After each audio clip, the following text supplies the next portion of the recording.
Hello everyone.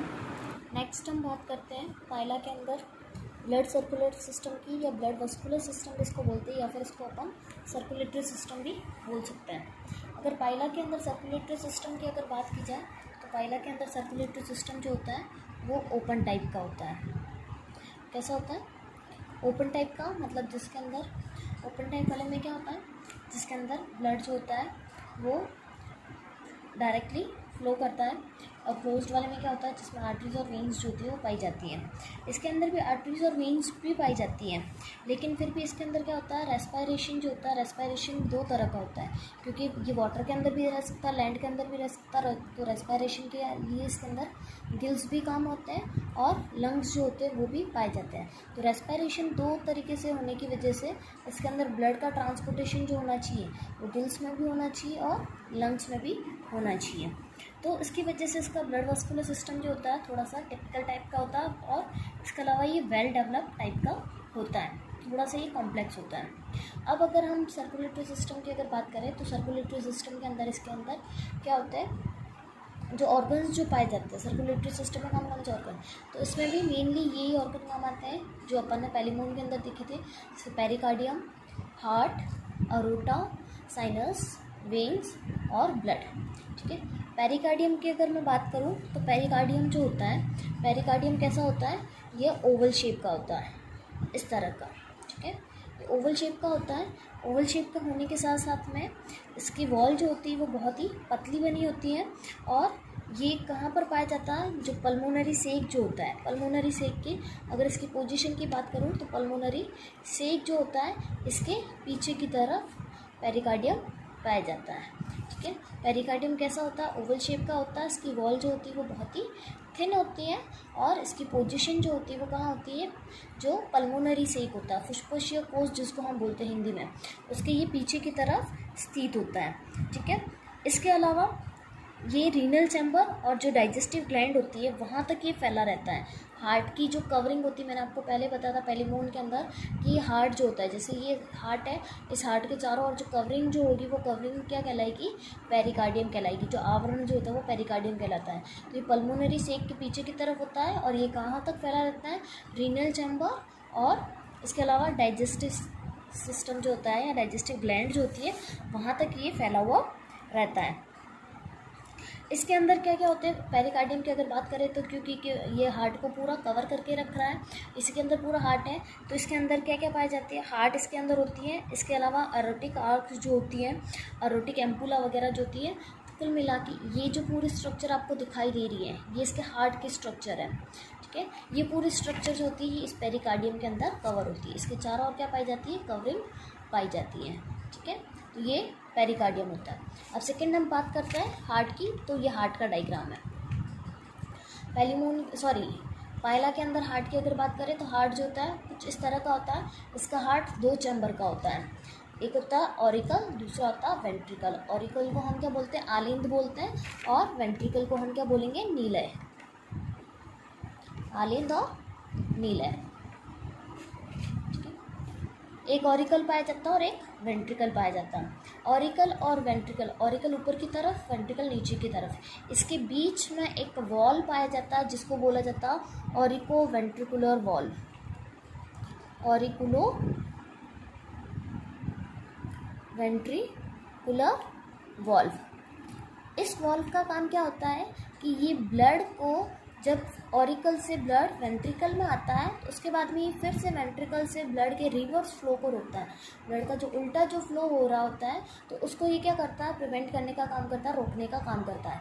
एक बार जब blood auricle से वेंट्रिकल में आ जाता है तो उसके बाद में ये फिर से ब्लड को ऑरिकल के अंदर नहीं जाने देता है। वॉल के साथ इसमें क्या होता है, इसमें एक छेद पाया जाता है, उस छेद के द्वारा ही क्या होता है, ब्लड जो होता है वो ऑरिकल से वेंट्रिकल में आता है, उसको बोला जाता है ऑरिकुलो वेंट्रिकुलर एपर्चर, जिसके द्वारा ब्लड जो है वो क्या हो रहा है, ऑरिकल से कहाँ आ रहा है, वेंट्रिकल के अंदर आता है। ठीक है, ऑरिकल जो होता है, ऑरिकल के अंदर ऑक्सीजनेटेड ब्लड होता है, और जो वेंट्रिकल होता है, वेंट्रिकल के अंदर डीऑक्सीजनेटेड ब्लड होता है। ठीक है, ऑरिकल जो होता है, ऑरिकल के अंदर ऑक्सीजनेटेड ब्लड आता है। तो वो ऑक्सीजनेटेड ब्लड कहाँ से आता है? इसके अंदर 3 वेन्स पाई जाती है, ठीक है। एक होती है पल्मोनरी वेन, दूसरी होती है इफ्रेंट सिनेटिडियल वेन और थर्ड होती है इफ्रेंट रीनल वेन। इन तीनों वेन के द्वारा क्या होता है, इस ऑरिकल के अंदर ऑक्सीजनेटेड ब्लड आता है और वही ऑक्सीजनेटेड ब्लड वेंट्रिकल्स होते हुए फिर बॉडी के दूसरे अलग अलग पार्ट के अंदर ये ट्रांसफ़र होता है। इसके अंदर ये 3 तरह की वेन अपन को देखने को मिलती हैं। एक होती है पल्मोनरी वेन, दूसरी होती है इफ्रेंट टिनेडियल वेन और तीसरी होती है efferent renal vein. Efferent renal vein जो होती है ये कहाँ पर जाती है? किडनी। टिनेडियल वेन जो होती है, टिनेडियल मतलब गिल्स तक जाने वाली है, वहाँ से ब्लड को लाने वाली। और पल्मोनरी वाली जो होती है वो होती है लंग्स तक जाने वाली। तो पल्मोनरी वेन कहाँ से? लंग्स से ब्लड, टिनेडियल दिल से, और रीनल जो होगी वो कहाँ से लाएगी? किडनी से ये ब्लड को ये लेके आती है, ठीक है। और फिर क्या होता है नीचे की तरफ, अगर हम वेंट्रिकल की बात करें तो वेंट्रिकल जो होता है, वेंट्रिकल से फिर ऑक्सीजनेटेड ब्लड बॉडी के अलग अलग पार्ट में सप्लाई होता है। तो इसके यहाँ पर 2 मेन अरोटा पाई जाती है। एक होती है सिफेलिक अरोटा, दूसरी होती है विसरल अरोटा। ये जो अरोटा होती है यहाँ पर भी, इसके यहाँ पर भी क्या पाया जाता है? एक वॉल पाया जाता है जो कि ब्लड के रिवर्स फ्लो को रोकता है। वेंट्रिकल से जब ब्लड अरोटा में आ जाता है तो उसके बाद में ब्लड फिर से वेंट्रिकल में ना जाए, उसके लिए भी यहाँ पर क्या पाया जाता है? वॉल पाया जाता है। इस सिफेलिक अरोटा के ऊपर की तरफ एक बलून लाइक स्ट्रक्चर जो होती है वो फुली होती है, वेंट्रिकल के नीचे की तरफ है, वेंट्रिकल से जुड़ी हुई नहीं होती है। वेंट्रिकल के नीचे की तरफ, सिफेलिक अरोटा के ऊपर की तरफ, इसको बोला जाता है एम्पुला। इसको क्या बोला जाता है? ऑरोटिक एम्पुला बोला जाता है, ऑरोटिक एम्पुला, ठीक है। जिसके अंदर क्या होता है? ब्लड का ट्रांसपोर्टेशन होता है। अब अगर हम आर्टरीज़ की बात करते हैं तो ये हमने 2 आर्टरीज देख ली, एक होती है सिफेलिक और दूसरी होती है विसरल वाली, ठीक है। इसके ऊपर की तरफ ये क्या पाया जा रहा है? ऑर्टिक एम्पुला पाया जा रहा है, ठीक है। अगर ये हम सिफेलिक अरोटा की अगर बात करते हैं तो सिफेलिक अरोटा जो होती है कहाँ कहाँ तक ब्लड को लेके जाती है?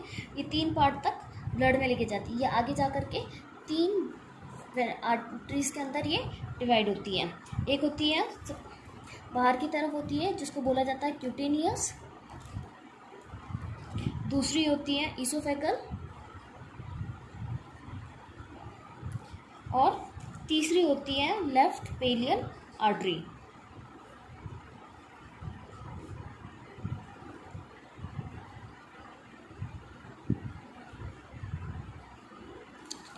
ये जो सिफेलिक अरोटा होती है, सिफेलिक अरोटा जो होती है ये क्या होती है?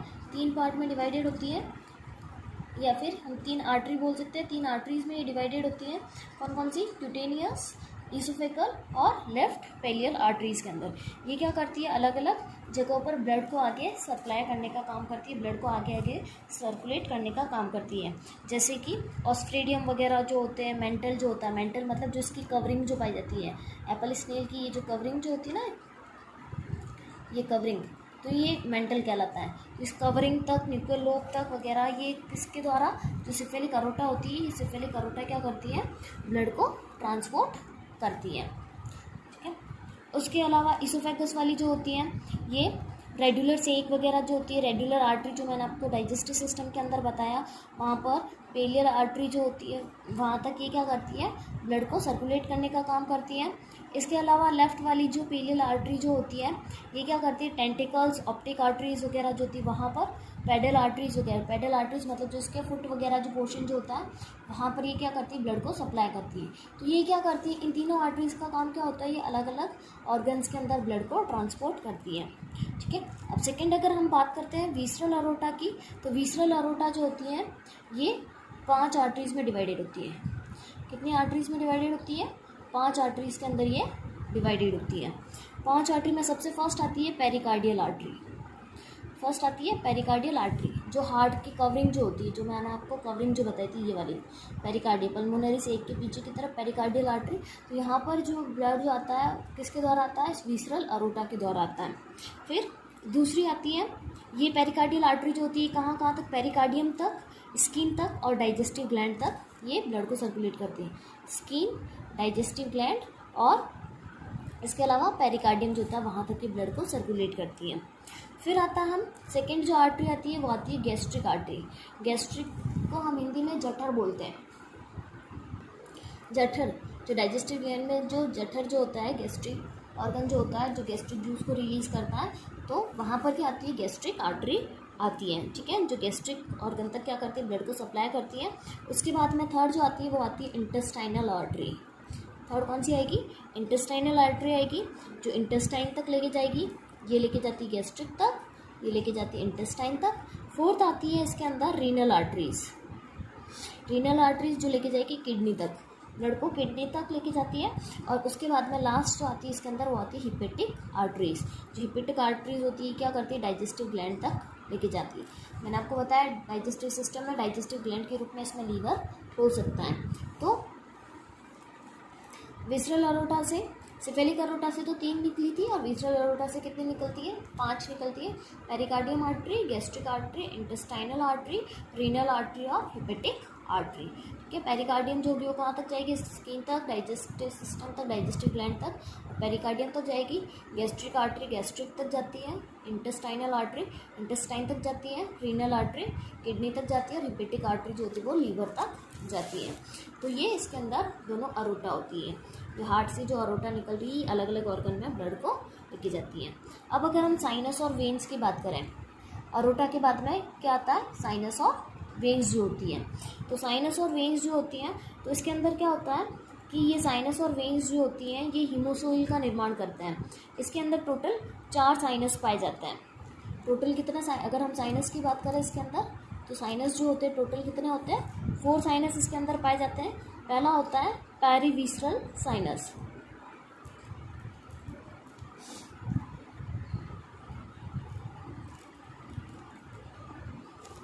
फर्स्ट होता है पेरिविसरल साइनस। दूसरा होता है इसके अंदर पेरिंटेस्टाइनल साइनस।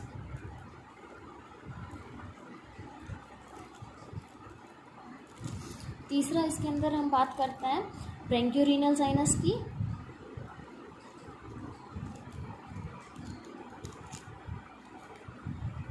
और फोर्थ इसके अंदर आता है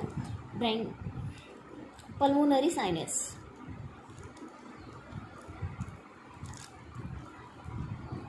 अगर हम साइनस की बात करते हैं तो साइनस जो होते हैं वो कितने होते हैं, टोटल 4 साइनस इसके अंदर पाए जाते हैं, पेरिविसरल साइनस, पेरिंटेस्टाइनल साइनस, ब्रैंक्योरीनल साइनस और पल्मोनरी साइनस, ठीक है। ये क्या करते हैं, हीमोसिल का फॉर्मेशन करता है। जो पेरिविसरल वाली जो साइनस होती है ये कहाँ पाई जाती है, मेंटल कैविटी के नीचे की तरफ होती है। इसके अलावा ये माउथ और ईसोफेगस जो होती है उसको ये घेरे रहती है, और ये क्या करती है कि जो आर्टरी होती है उसके द्वारा जो रक्त जो पहुंचता है, ब्लड जो पहुंचता है, उस ब्लड को ये वहाँ पर इकट्ठा करती है। इसके अलावा ये क्या करती है, किडनी, लंग्स वगैरह जो होते हैं वहाँ पर भी ये क्या करेगी, ब्लड को इकट्ठा करने का काम करती है, ब्लड को स्टोर करने का काम करती है। पेरिविसरल सिनस जो होगी, पेरिविसरल सिनस कहाँ पर, मेंटल के नीचे की तरफ, माउथ वगैरह उसके आसपास वाला एरिया से ब्लड को कलेक्ट करती है। इसके अलावा जो लंग्स वगैरह होता है उसके वहाँ से ये ब्लड को कलेक्ट करती है। फिर पेरिंटेस्टाइनल सिनस जो होता है, पेरिंटेस्टाइनल सिनस की अगर हम बात करें तो ये कहाँ होती है, इंटेस्टाइन के वहाँ पर ये पाया जाता है। ये एफरेंट रीनल सीरस और इफरेंट रीनल सीरस से क्या करती है, ब्लड को इकट्ठा करती है, और ये इसको आगे की तरफ रीनल वेन के द्वारा ट्रांसपोर्ट करती है। ब्रैंक्योरीनल सीनस की अगर हम बात करें तो ब्रैंक्योरीनल सीनस जो होता है ये क्या करता है, इफरेंट रीनल वेन जो होती है उसके द्वारा ब्लड जो आता है वहाँ पर ये बनता है, वहाँ पर ये ब्लड को इकट्ठा करने का काम करता है। और वहाँ से फिर ये क्या करती है, ब्लड को क्लोम के अंदर बेचती है, गिल्स के अंदर बेचती है, जिसकी वजह से ब्लड जो होता है वो ऑक्सीजनेटेड हो जाता है। कार्बन डाइऑक्साइड गिल्स के द्वारा क्या होती है, बाहर की तरफ रिलीज़ कर दी जाती है, और ऑक्सीजन जो होती है गिल्स के अंदर पाई जाती है वो ब्लड अपने अंदर ले लेता है। तो गैसेज का एक्सचेंज होता है वो यहाँ पर ब्रैंक्योरीनल सीनस के अंदर होता है। फिर आता है पल्मोनरी सीनस। पल्मोनरी सीनस जो होता है तो वो कहाँ पर पाया जाता है, लंग्स के अंदर पाया जाता है। पल्मोनरी जो होते हैं, लंग्स जो होते हैं वहाँ पर ये पाया जाता है, और वहाँ से ये एफरेंट पल्मोनरी वेन जो होती है वहाँ से ये साइनस निकलता है। ये साइनस कैसे निकलते हैं तो ये आपको मैं इसका सर्कुलेटरी सिस्टम का जो फ्लो चार्ट बताऊंगी उसके अंदर आपको क्लियर पता चल जाएगा कि कौन सा साइनस जो है वो कहाँ से ब्लड को किस प्रकार से आगे ट्रांसपोर्ट कर रहा है। अब अगर मैं इसके ब्लड की बात करूँ तो ब्लड जो होता है वो इसका लिक्विड प्लाज्मा होता है जिसके अंदर कार्पल्स पाए जाते हैं। इसके अलावा अगर इसके ब्लड के अगर मैं कलर की बात करूँ तो ब्लड का कलर जो होता है वो ब्लू कलर होता है, हल्का ब्लू, ठीक है, लाइट ब्लू कलर का ये पाया जाता है। क्योंकि इसके अंदर जो पिगमेंट जो पाया जाता है वो पिगमेंट कौन सा होता है, हीमोसाइनिन, जो मैंने आपको पेलिमोन के अंदर भी बताया था, हीमोसाइनिन इसके अंदर पिगमेंट पाया जाता है। हमारे अंदर जैसे हीमोग्लोबिन होता है वैसे ही इनके अंदर, पाइला के अंदर, पेलिमोन के अंदर क्या होता है, ब्लड के अंदर इनका कलर ब्लू हीमोसाइनिन की वजह से होता है, जो कि कॉपर और प्रोटीन का बना होता है। जो कार्पल्स इसके अंदर पाए जाते हैं वो कलरलेस होते हैं और अमीबॉइड टाइप की होती हैं। ये ब्लड क्या करता है, फूड मटेरियल, इसके अलावा गैसेज वगैरह जो होता है उनका ट्रांसपोर्टेशन बॉडी के अलग अलग पार्ट में करता है। अब अगर इसके सर्कुलेशन की हम बात करें तो मैं इसका सर्कुलेटरी पाथ आपको बताती हूँ, जिससे आपको इसका सर्कुलेशन इजीली समझ आ जाएगा। ब्लड के सर्कुलेशन की बात करें तो ऑक्सीजनेटेड ब्लड जो होता है वो इन तीनों वेन से, पल्मोनरी वेन, इफ्रेंट टिनिडियल वेन और इफ्रेंट रीनल वेन से होता हुआ कहाँ पर आता है, ऑरिकल के अंदर आता है। ऑरिकल से ही ऑरिको वेंट्रिकुलर एपरेचर के द्वारा कहाँ पर आता है, वेंट्रिकल के अंदर आता है। वेंट्रिकल से ये फिर कहाँ जाता है, सिफेलिक अरोटा के अंदर जाता है। और सिफेलिक अरोटा से ये क्या होता है, डिफरेंट बॉडी ऑर्गन्स के अंदर ऑक्सीजनेटेड ब्लड जो होता है वो सप्लाई होता है। तो सिफेलिक ऑर्गन से सिफेलिक अरोटा से सबसे पहले ये सिफेलिक अरोटा से सबसे पहले ब्लड जो होगा वो डिफरेंट ऑर्गन्स में जाएगा। डिफरेंट ऑर्गन में यहाँ से ये 2 साइनस में जाता है। मैंने आपको जो साइनस बताए थे 4 साइनस, तो यहाँ से ये पहला जाएगा पेरी इंटेस्टाइनल साइनस के अंदर और दूसरा जाएगा पेरी विसरल साइनस के अंदर। जब ये पेरी इंटेस्टाइनल साइनस के अंदर जब जाता है तो पेरी इंटेस्टाइनल साइनस से ये जाएगा एफरेंट रीनल वेन के अंदर और इसके अलावा ये जाएगा एफरेंट रीनल साइनस के अंदर। ठीक है, एफरेंट रीनल वेन से होता हुआ ये कहाँ पर जाता है, पोस्टीरियर रीनल चैम्बर के अंदर जाता है। और जो दूसरा पेरीविसरल साइनस जो था वहाँ से ब्लड जो होता है ये भी 2 पार्ट में जाता है, एंटीरियर रीनल चैम्बर के अंदर और इसके अलावा ब्रैंकियो रीनल साइनस के अंदर। ये साइनस क्या करते हैं, ब्लड को अलग अलग जगह से कलेक्ट करने का काम करते हैं। तो डिफरेंट ऑर्गन्स जो है बॉडी के, वहाँ से ये कहाँ पर जा रहे हैं, डिफरेंट ऑर्गन से। पहले पेरी इंटेस्टाइनल साइनस से ये एफरेंट रीनल वेन, यहाँ से पोस्टीरियर रीनल चैम्बर। पेरीविसरल से कहाँ जाएगा, anterior renal chamber. Anterior renal chamber से क्या होता है, ब्लड जो होता है वो दोनों तरफ पास आउट हो सकता है। एंटीरियर रीनल चैम्बर से ये पोस्टीरियर रीनल चैम्बर में भी जाता है और ये ब्रैंकियो रीनल साइनस के अंदर भी आता है। और पेरीविसरल साइनस से भी कहाँ आ रहा है, ब्रैंकियो रीनल साइनस के अंदर। तो इसके अंदर 2 जगह से ब्लड आ रहा है। ये पोस्टीरियर रीनल चैम्बर जो होता है ये क्या करता है, ब्लड को एफरेंट रीनल वेन के अंदर भेजता है। एफरेंट रीनल वेन जो होती है ये ब्लड को सीधा फिर से कहाँ पर लेके जाती है, जो वेंट्रिकल होता है वहाँ पर ये ब्लड को लेके जाती है। ठीक है, ऑरिकल से ये कहाँ लेके जाएगी, वेंट्रिकल के अंदर। एफरेंट रीनल वेन जो मैंने आपको ऊपर की तरफ 3 बताए, पल्मोनरी, एफरेंट और जो टिनेडियल वेन जो होती है। तो ये एफरेंट रीनल वेन सीधा कहाँ पर लेके जाएगी, ये ऑरिकल के अंदर ब्लड को लेके जाएगी। अब अगर हम ब्रैंकियो रीनल साइनस की बात करते हैं तो ब्रैंकियो रीनल साइनस से ब्लड जो होता है वो कहाँ पर जाएगा, एफरेंट टिनेडियल वेन के अंदर जाएगा। एफरेंट टिनेडियल वेन से ये टिनेडियम के अंदर जाएगा, टिनेडियम से ये एफरेंट टिनेडियल वेन के अंदर जाएगा और वहाँ से ये सीधा कहाँ पर आएगा, ऑरिकल के अंदर। ये देखो ब्लड जो है वो वापस तीनों वेन के द्वारा होता हुआ कहाँ पर आएगा, ऑरिकल के अंदर, जो मैंने आपको ऑरिकल के ऊपर की तरफ तीनों वेन बना रही थी। दूसरा जो पेरीविसरल साइनस होता है, पेरीविसरल साइनस से ब्लड पल्मोनरी शेक में जाता है, शेक से पल्मोनरी वेन में और पल्मोनरी वेन फिर से कहाँ पर खुलेगी, ऑरिकल के अंदर। ऑरिकल से फिर ब्लड किस में आएगा, वेंट्रिकल के अंदर आएगा। वेंट्रिकल से सिफेलिक और विसरल अरोटा के द्वारा ये फिर से क्या होगा, बॉडी के डिफरेंट ऑर्गन्स के अंदर जाएगा। तो ये तीनों वेन जो होती है, एफरेंट रीनल वेन, टिनेडियल वेन और पल्मोनरी वेन जो है ये ब्लड को कहाँ ला रही है, ऑरिकल को अंदर ला रही है। लेकिन इन तीनों के अंदर वेन ब्लड जो आ रहा है, पल्मोनरी के अंदर, एफरेंट टिनेडियल के अंदर और एफरेंट रीनल के अंदर जो आ रहा है, तो ये कहाँ से आ रहा है, बॉडी के अलग अलग ऑर्गन से होते हुए, ब्लड साइनसेस से होते हुए क्या आता है, ये यहाँ पर ब्लड आता है। तो इस तरह से ब्लड का सर्कुलेशन जो होता है वो कंप्लीट होता है। Thank you.